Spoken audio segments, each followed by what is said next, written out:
नमस्ते मंडळी, स्वागत आहे तुमचं आजच्या व्हिडिओमध्ये. तर आज आपण पाहणार आहोत की रोज आपण दिवाबत्ती घरामध्ये करणे का गरजेचं आहे. तर मंडळी, जसं की आपण आपल्या देहरूपी आत्म्याची काळजी घेतो, त्याला काय हवं नको ते पाहत असतो, तसेच या देवांना आपण आपल्या संसारामध्ये फोटोरूपी मूर्तीरूपी आपल्या देव्हाऱ्यामध्ये आणून प्रस्थापित केलेले आहे. तर त्यांच्यासाठी मात्र आपल्याला दिवाबत्ती करावी लागणारच आहे. आपल्या घरासाठी, संसारासाठी आणि ज्या घरामध्ये आपण वास्तव्य राहत आहोत त्यासाठी आपल्याला दिवाबत्ती करणे गरजेचं आहे. तर घरात देव आहे हे तेव्हाच कळते ज्या घरात नियमितपणे दिवाबत्ती होत असते. त्या घरात लोक खूप आनंदी आणि उत्साही दिसतात. त्या घरात सगळ्यांना थांबावेसे वाटते, प्रसन्न वाटते, आनंदित वाटते.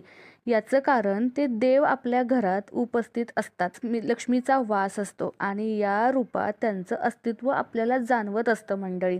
तर लक्ष्मी म्हणजे धन, पैसा आणि समृद्धी असा सरळ अर्थ समजला तरीही आपल्याला ती सगळी लक्ष्मी प्राप्त करण्यासाठी देखील देवदेवतांना सुद्धा आणि दानवांना देखील तेवढेच अक्षरश त्यांना समुद्र मंथन करावं लागलं होतं, तेव्हा त्यांना लक्ष्मी प्राप्त झाली होती. याचाच अर्थ काय, तर कष्टाशिवाय लक्ष्मी प्राप्त होत नाही.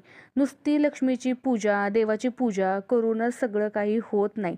तर सायंकाळी हा लक्ष्मीचा देवाचा टाईम असतो. लक्ष्मी आपल्या घरी येऊ पाहत असते, परंतु त्या क्षणी जर आपल्या घराची दारं लावलेली असेल, अंधार असेल, दिवाबत्ती केलेली नसेल, घरामध्ये कलह-तंटा चालू असेल, तर ती लांबच्या लांबच ती लक्ष्मी तिथून निघून जाते.